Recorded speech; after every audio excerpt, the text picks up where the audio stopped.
You're listening to the Q podcast. I'm your host, Kiana Canada, and this is where we delve into important global issues that are affecting our human rights, and it's affecting human rights defenders. In today's episode, we are going to revisit the concerning phenomenon known as transnational repression.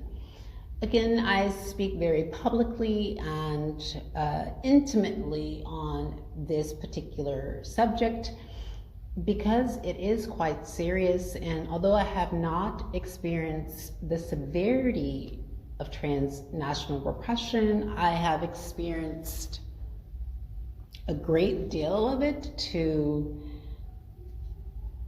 that I'm able to recognize some of the practices that have not been spoken about clearly within the research. There's a research gap, and I think I am going to be filling that gap. But again, what often happens and what I've discovered is that it's not only authoritarian regimes that are engaging in this practice, it's also some democratic regimes. And what we'll do is we'll define this term transnational repression, and we'll focus on one particular aspect of it today. And that is digital threats that persons and communities face in an increasingly interconnected world. So you may say, Kiana, what exactly is transnational repression? Transnational repression is the persecution, intimidation, and sometimes the violent acts against persons who speak out against human rights violations from abroad. So it is essentially where countries are reaching across their borders to silence dissent, and this is done in it's multifaceted, it's done in many ways, and I speak about that in several videos, and I may attach those videos in the description. Oh, before we get into this, I just want to say that I'm in a new recording area, and I did that because I came to a new recording area that has better acoustics, because I really want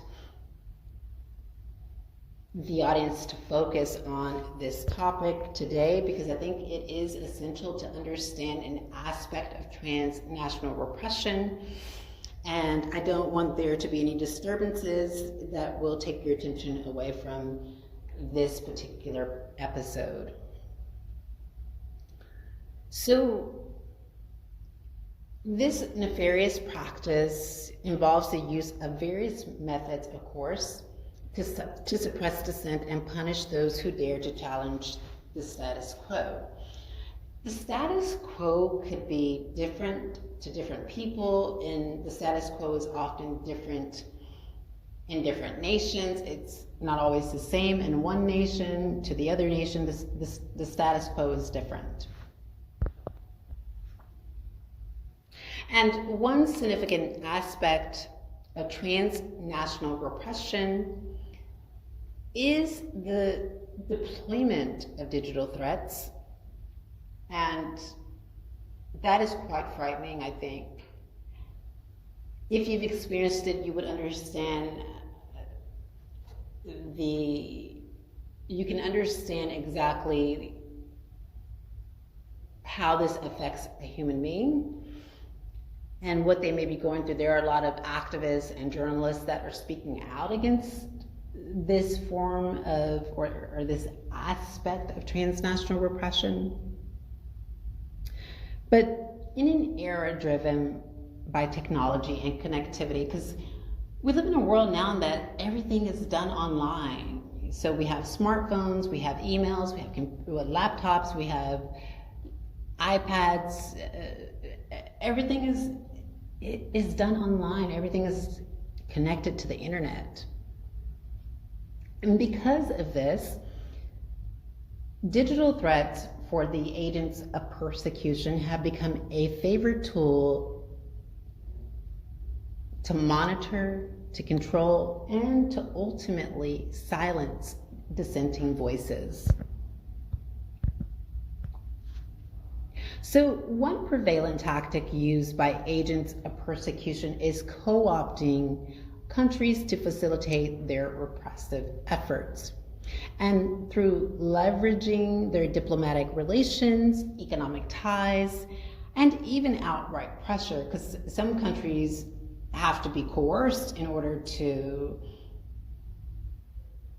and I believe that agents of persecution are coercing some countries. What these state agents seek to do is they're seeking assistance and cooperation from governments to further their repression. And this collaboration often involves instructing colluders to request victims of transnational repression to communicate primarily through email. Now, you might be wondering, why does this seemingly innocent instruction pose such a significant threat? Well, let's dive into the details. So,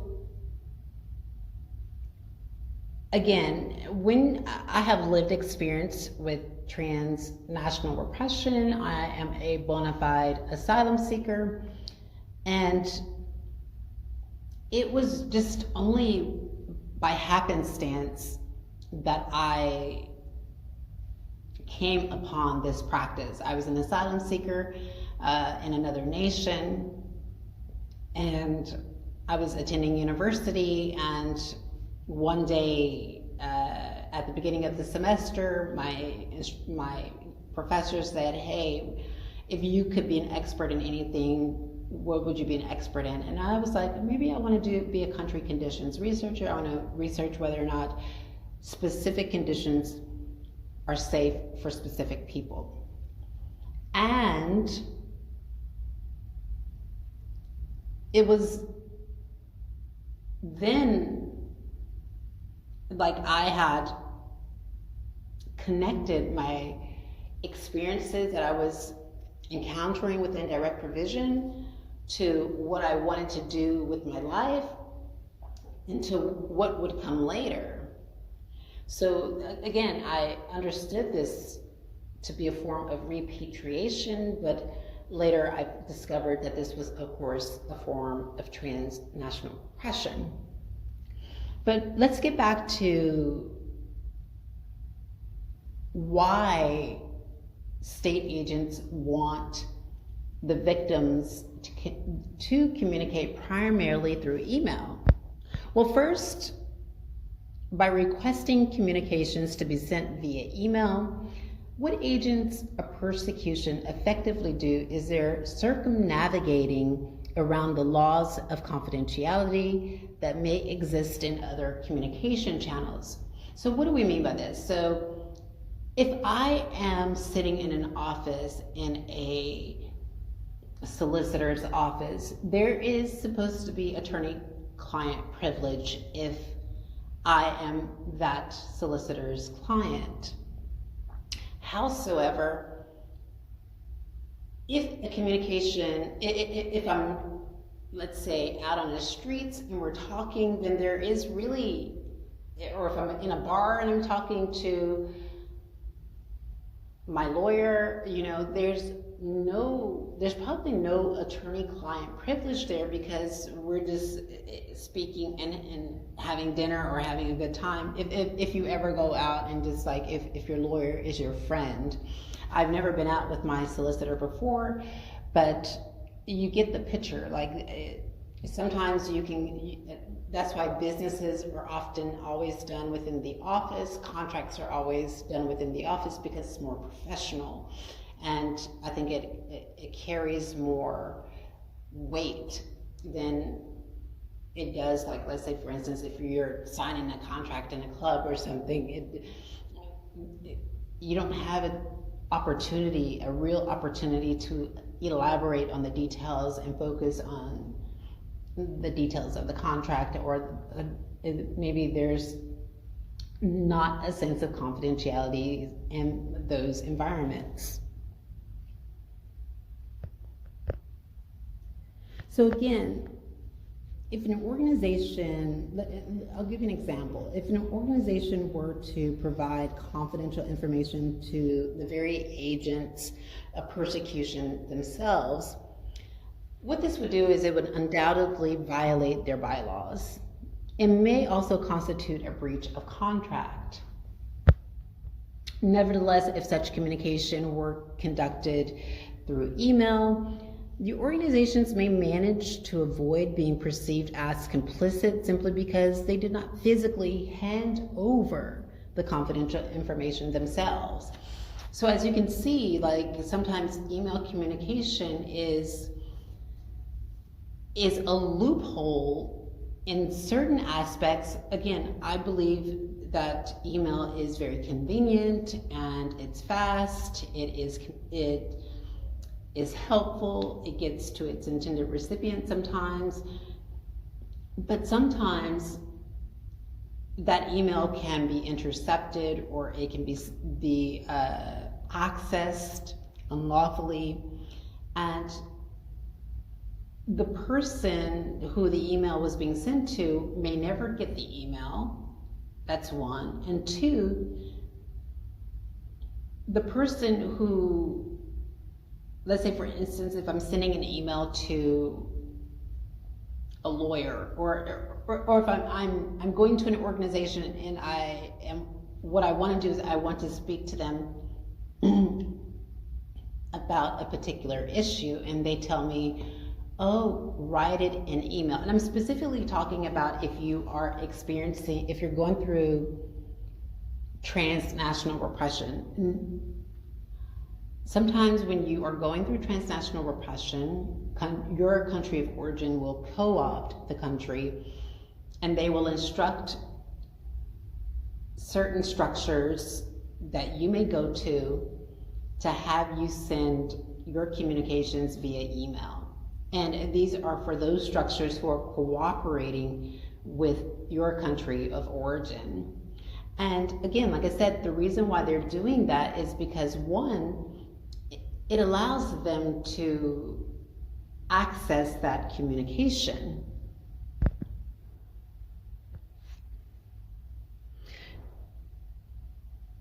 And this is unhindered access to all the information sent by the victim, enabling them to scrutinize every word and detail shared.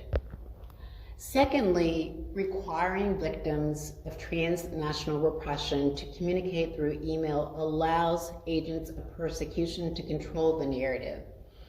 By accessing the victim's conversations, they can strategize their response and craft a defense or counter-narrative even before the victim's message reaches its intended recipient. So for example, they can intercept that communication, read what you were intending to send to the recipient, and stop that communication from getting to the recipient, or change that communication, or send the communication as is and contact the recipient and tell a different narrative.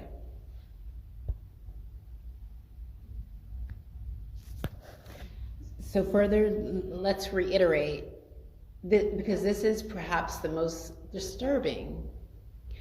This reliance on email communication allows state agents to intercept, tamper with, or block messages from reaching their intended recipient.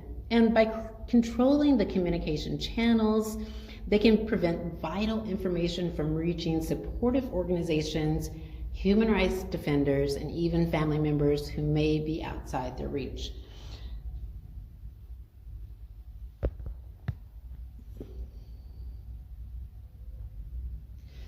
The consequences of these digital threats are dire. Activists, journalists, and political dissidents become exposed to the relentless surveillance, harassment, and even physical harm caused by transnational repression.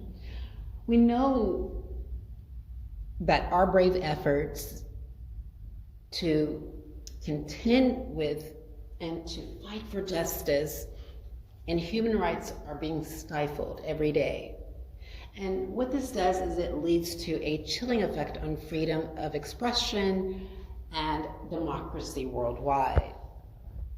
And I think that this is quite troubling, to say the least. I think that there should be spaces where people can speak very candidly and maybe frankly about their opinions. And I like where we have platforms, especially news platforms, where you have two opposing opinions having a debate about those opinions, because we hear both sides of the story. And I think it's important for us to hear both sides of the story, and only if we hear both sides and we hear both sides at the same time, it allows us to make an informed opinion or judgment. Before we conclude today's episode, let's step back and reflect on the broader implications of transnational repression and digital threats. It is undeniable that the perpetrators of such repression aim to silence all critics and maintain their grip on power. But I think it is our collective responsibility to shed light on these disturbing practices, raise awareness, and demand accountability for those who perpetuate transnational repression.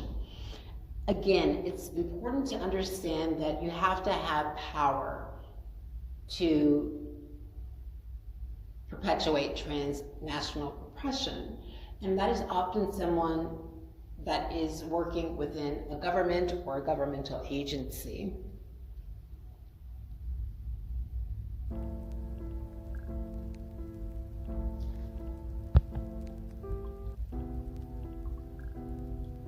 Thank you for tuning in to the Q podcast. Stay informed, stay vigilant, and above all, let's all practice compassion. Until next time, be safe.